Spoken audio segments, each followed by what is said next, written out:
حضرت ابو عثمان رضی اللہ تعالیٰ عنہ کہتے ہیں کہ میں حضرت سلمان رضی اللہ تعالیٰ عنہ کے ساتھ ایک درخت کے نیچے تھا۔ انہوں نے اس درخت کی ایک خشک ٹہنی پکڑ کر اس کو حرکت دی جس سے اس کے پتے گر گئے۔ پھر مجھ سے کہنے لگے کہ اے ابو عثمان، تم نے مجھ سے یہ نہ پوچھا کہ میں نے یہ کیوں کیا؟ میں نے کہا بتا دیجئے کیوں کیا؟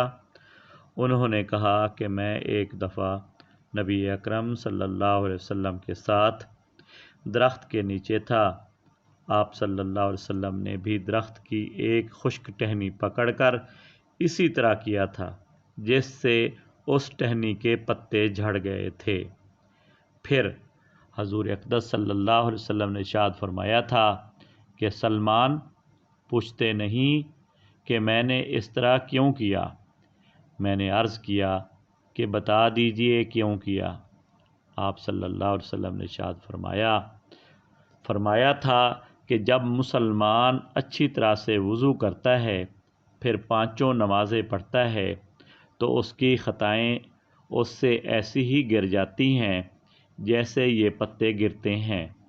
پھر آپ صلی اللہ علیہ وسلم نے قرآن پاک کی آیت تلاوت فرمائی جس کا ترجمہ یہ ہے کہ قائم کر نماز کو دن کے دونوں سروں میں اور رات کے کچھ حصوں میں، بے شک نیکیاں دور کر دیتی ہیں گناہوں کو، یہ نصیحت ہے نصیحت ماننے والوں کے لیے۔ فائدہ: حضرت سلمان رضی اللہ تعالیٰ عنہ نے جو عمل کر کے دکھلایا یہ صحابہ کرام رضی اللہ عنہم اجمعین کے تعشق کی ادنیٰ مثال ہے۔ جب کسی شخص کو کسی سے عشق ہوتا ہے تو اس کی ہر ادا بھاتی ہے اور اسی طرح ہر کام کرنے کو جی چاہیا کرتا ہے جس طرح محبوب کو کرتے دیکھتا ہے۔ جو لوگ محبت کا ذائقہ چکھ چکے ہیں وہ اس کی حقیقت سے اچھی طرح واقف ہیں۔ اس طرح صحابہ کرام رضی اللہ عنہم اجمعین نبی اکرم صلی اللہ علیہ وسلم کے ارشادات نقل کرنے میں اکثر ان افعال کی بھی نقل کرتے تھے جو اس ارشاد کے وقت حضور صلی اللہ علیہ وسلم نے کیے تھے۔ نماز کا اہتمام اور اس کی وجہ سے گناہوں کا معاف ہونا جس کثرت سے روایات میں ذکر کیا گیا ہے اس کا احاطہ دشوار ہے۔ پہلے بھی متعدد روایات میں یہ مضمون گزر چکا ہے۔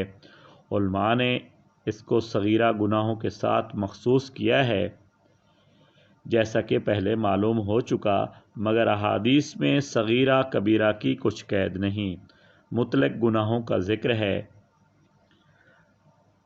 اللہ پاک ہمیں عمل کرنے کی توفیق عطا فرمائے۔